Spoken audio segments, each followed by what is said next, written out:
پاکستان کو عالمی سطح پر ڈیجیٹل جدت کا مرکز بنانے کے لیے حکومت نے پہلے مرحلے میں بٹ کوائن مائننگ اور آرٹیفیشل انٹیلیجنس کے ڈیٹا سینٹرز کو بجلی فراہم کرنے کے لیے 2000 میگا واٹ بجلی مختص کر دی ہے۔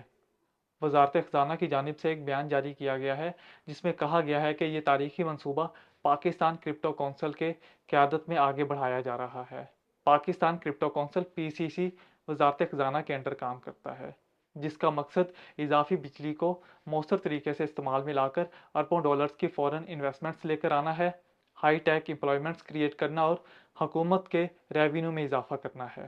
وزیر خزانہ محمد اورنگزیب نے اس اقدام کو پاکستان کے ڈیجیٹل ترقی میں ایک اہم سنگ میل قرار دیتے ہوئے کہا کہ یہ منصوبہ اضافی توانائی کو جدت، سرمایہ کاری اور حکومت کی آمدن میں اضافے کا باعث بنے گا۔ وزارت خزانہ کے بیان کے مطابق پاکستان جغرافیائی اور معاشی لحاظ سے منفرد پوزیشن رکھتا ہے اور ایشیا، یورپ اور مڈل ایسٹ کے درمیان ڈیجیٹل پل کے طور پر کام کرتے ہوئے عالمی ڈیٹا سینٹرز کے لیے منفرد مقام رکھتا ہے۔